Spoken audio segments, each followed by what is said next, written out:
All right, let's move on to the biggest game of Week 12. That is Tennessee at Georgia, 7:30 p.m. Eastern Time on ABC. Storylines no Dawn, and I know some people are saying, oh, really, it might not be an elimination game for Georgia. It is an elimination game for Georgia if they lose this game.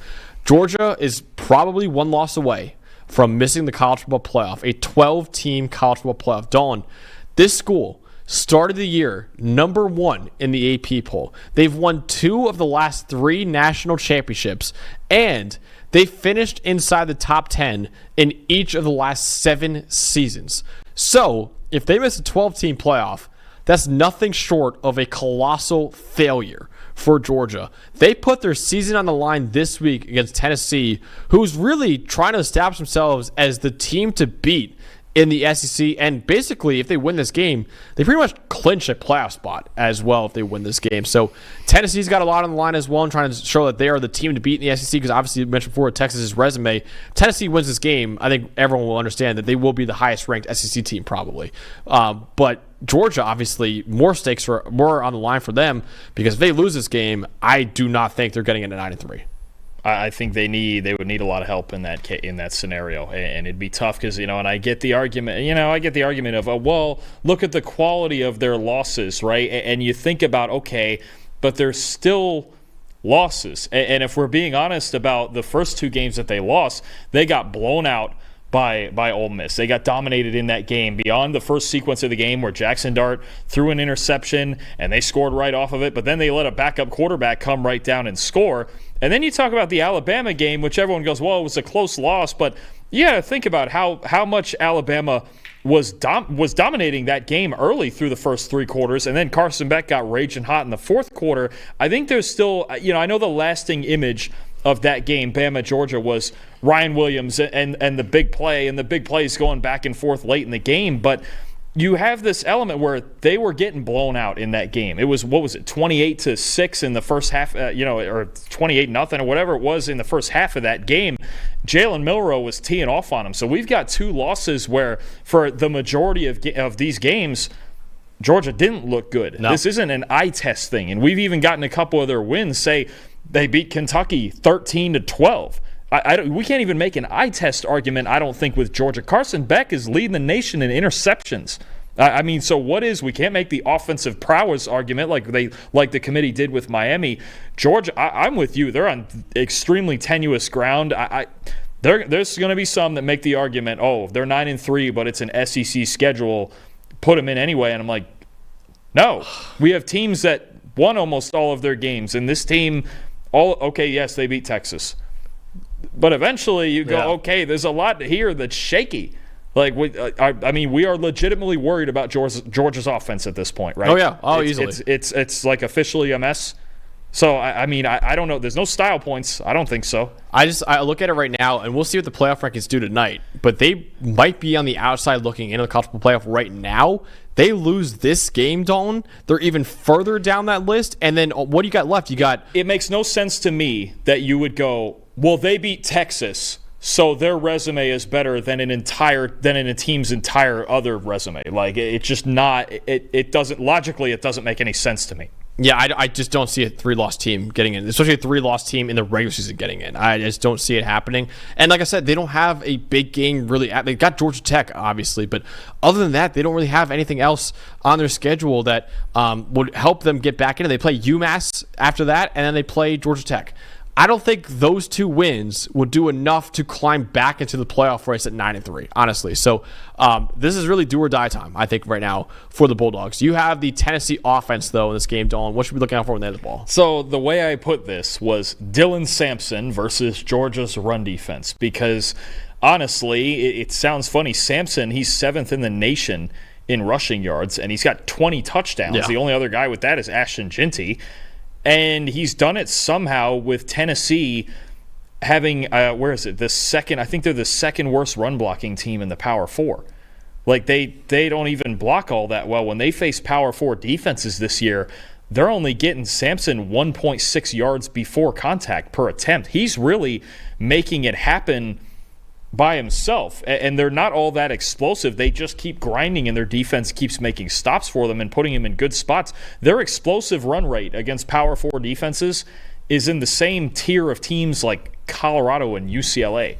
Like, they're not all that efficient in the run game, even though, again, Sampson, he's having a great year. He's making things happen. He deserves a lot of the credit here. But Georgia's run defense, I think now that their offensive line's kind of caved in last week, and maybe even like two of the past 3 weeks, their run defense is like the one thing they have to rely on right now. It's Michael Williams, Chaz Chambliss, Nazir Stackhouse, all those guys up front in their run defense.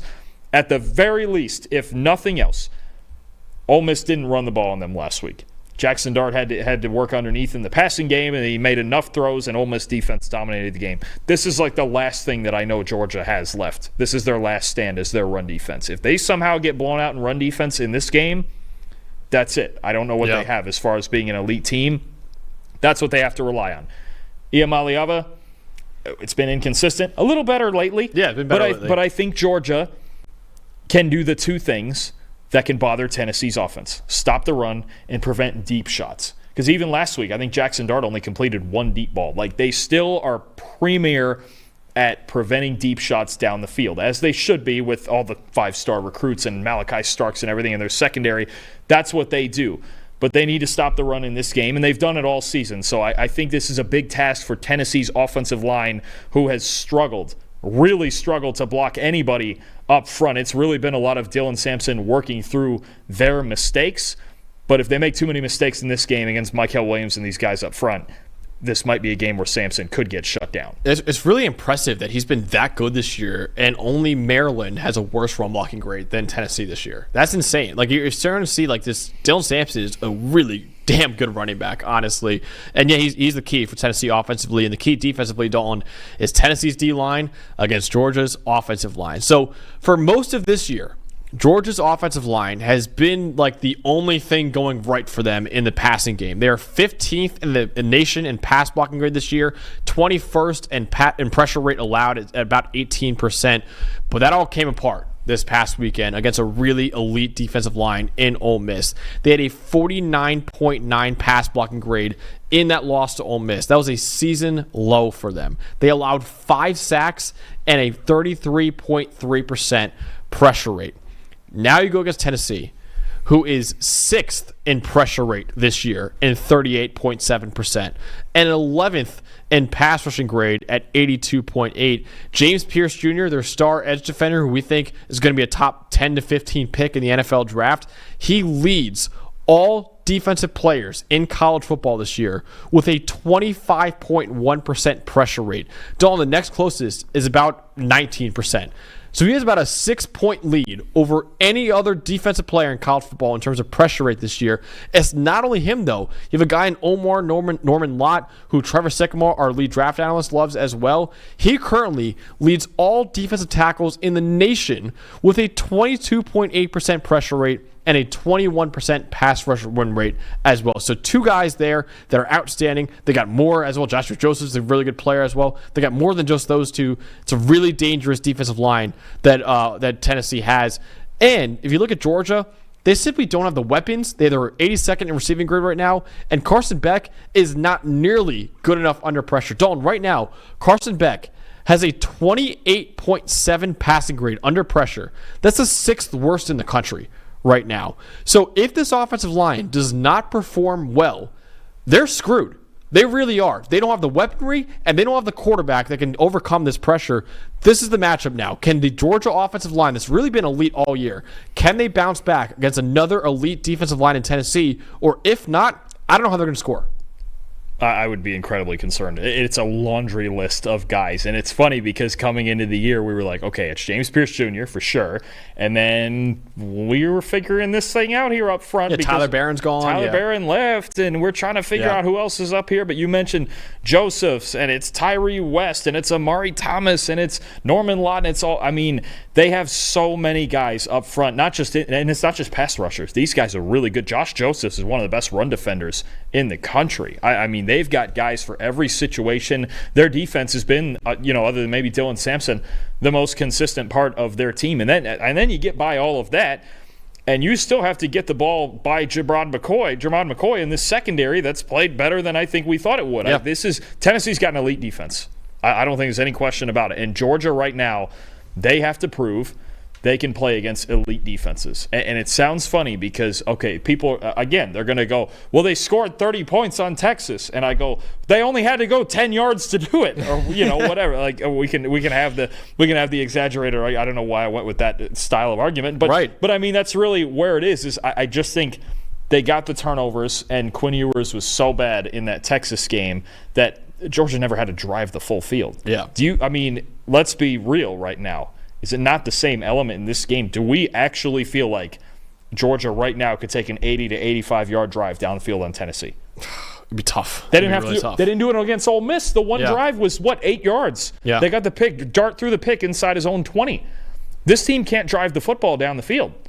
They're going to have to win this game on defense, because I'm with you. This big defensive line, if they go in and dominate Georgia's offensive line, you'll see last week all over again. Yeah, it will be. It'll be a big problem for them, honestly, Dolan. And ultimately, will Georgia's playoff hopes, in an amazing sentence I'm going to say, is Georgia out of the 12-team playoff before we even get to the playoff, or will they keep their playoff hopes alive? I made my last-minute switch to Ole Miss last week with the pick, and I was like, I think they're better. I just couldn't do it this week for Tennessee. I do think it's ugly. I'll be honest with you, I think I'm only 51% sure Georgia's winning this game. I'm serious. I think this is going to be incredibly ugly. Also, can we get into real quick? 10-point spread's wild. We're going to mention this again in a minute. Why in the world they're favored by 10?